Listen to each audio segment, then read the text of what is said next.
Hello and welcome to video 7.8. Thermo continued. This time we're going to talk about refrigerators, AC, and something called COP. I am sure that there have been lots of times that you've been sitting around your house wondering, how the heck does my refrigerator actually work? And how does my AC actually cool down a room? Well, that's what we're going to talk about today.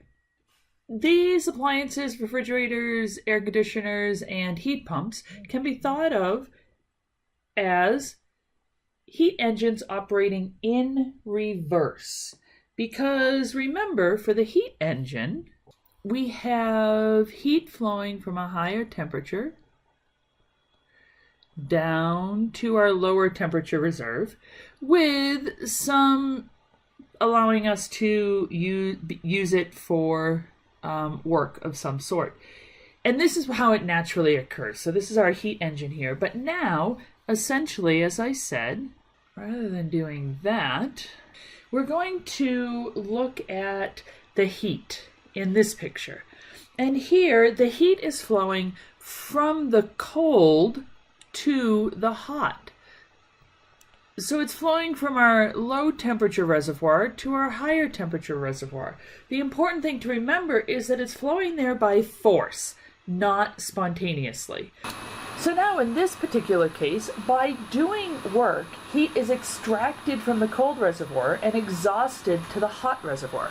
So we have to add in work on our system, and then we can pull some heat energy out of our colder system.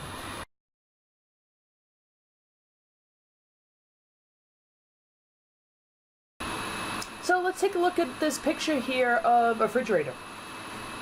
This is a little bit older one in that these coils are visible on the back. But typically we have inside modern refrigerators, we have the coils on the back here, shown in yellow here, and they are scrunched down together near the bottom of the refrigerator. But on this particular fridge, they're spread out all around the top, and they also have these fins here, just like we were talking about the other day in class, where you have fins to allow heat to be dissipated more quickly around motors and engines and things like that. So what we have and how this works is down here at the bottom, we have our energy source where our work is going to come from, and it's a pump or compressor.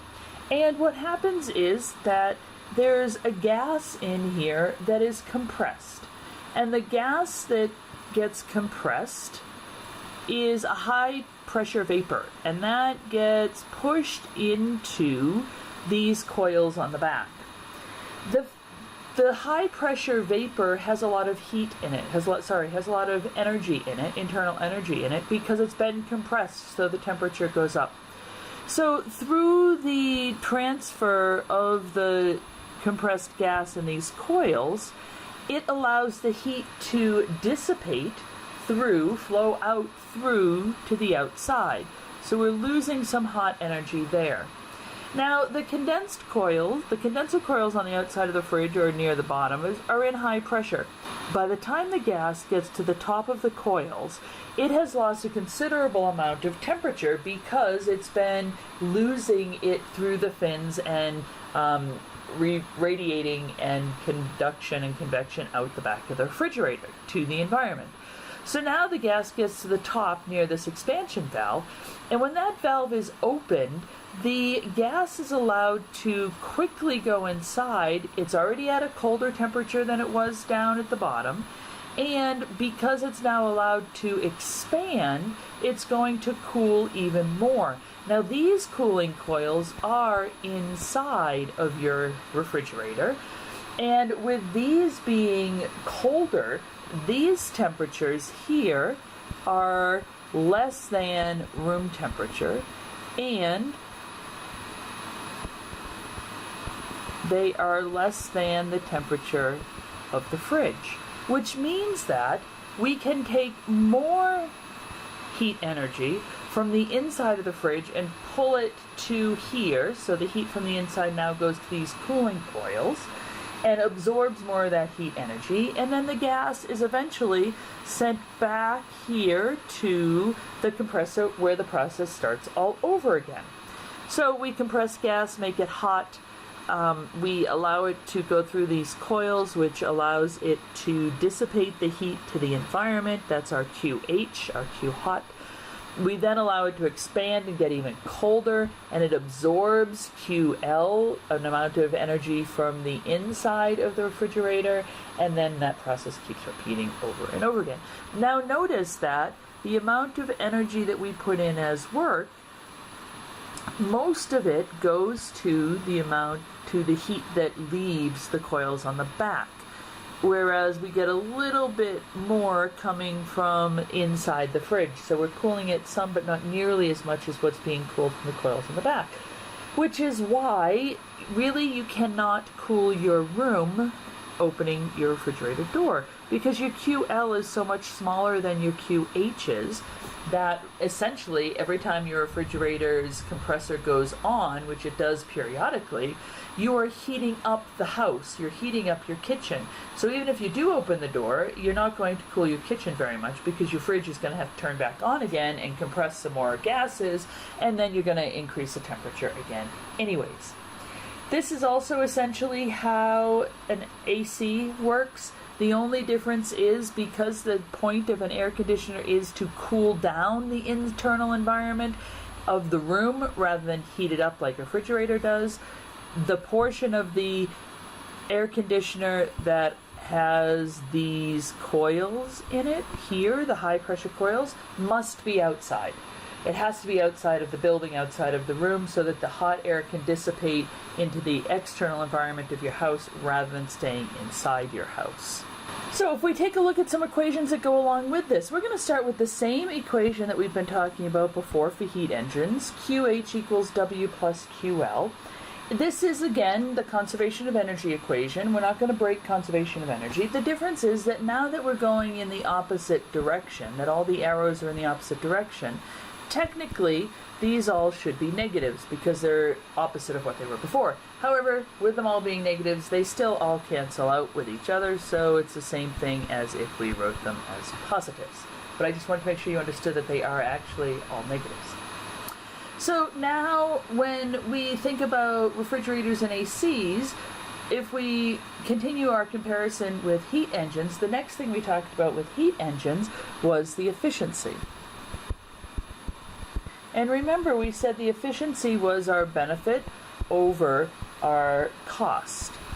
And for a heat engine, it was the work that we got out over the amount of energy we got at the hot temperature.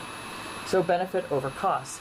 And because we knew that we could never get more work out than the heat we have, it always had to be less than 1. This is not actually true here in an AC or refrigerator, because how much heat we can get rid of into the cold region is now going to be related to the energy we use to plug in the appliance, which is here. Right here. So our W is the energy from plugging it in, and the QL is the heat we get rid of from inside. So again, if we use the QH equals W plus QL up here, we can rearrange this COP equation to end up with QL over QH minus QL. And now we have an issue, because here this can be greater than 1. If we are able to get rid of a lot of heat energy from the inside of our refrigerator or the inside of our room, then we can end up with a number greater than 1, which means that we can't use the same terminology as efficiency, because remember, 100% efficient means that it's at 1.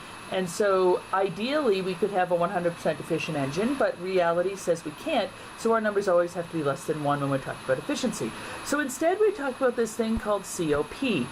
COP stands for coefficient of performance. And that is still the same idea. It's still the ratio of the benefit over the cost of the refrigerator or the AC, but now it can be a number larger than 1.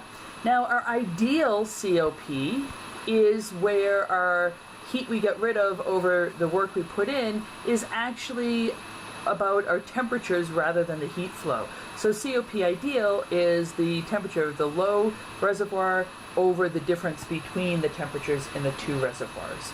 And again, that's the ideal, but we often can't ever get there. Let's start with it. Let's look at an example here of what we would do with this information. We have an ideal freezer that operates with a COP of 7.0 in a 24 degrees Celsius room. I want to know what is the temperature inside the freezer. So I know that this has something to do with COP. COP is 7.0. I know that the high temperature is 24 degrees Celsius, but I need this to be in Kelvin. So 24 plus 273 or 297 Kelvin. I want to know what is my low temperature, and because this is ideal, I know I can use the equation that COP is equal to TL over TH minus TL. Alright, so let me put the numbers in. We have 7.0 equals TL over 297 minus TL. Multiply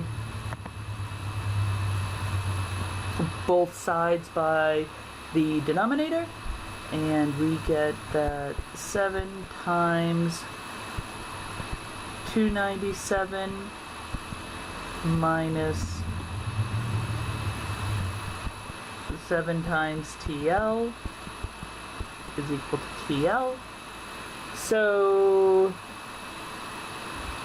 8 TL is equal to 7 times 297. And yeah, I dropped the 0 for the moment, but it'll come back in my final answer. So TL turns out to be 259.9 Kelvin, which is great. Alright, that's the temperature it is in Kelvin, but when we're talking about a freezer, we really want to know what does that actually mean in terms of Celsius, and that is approximately negative 13.1 degrees Celsius. So, and again, we can use this version of the COP equation because it is an ideal freezer. Otherwise, we would have to know the size of the freezer, and we'd have to use the equation with the Q's in it. Most of the time, we won't need to worry about that, though, because we will be looking at the ideal. Bye for now.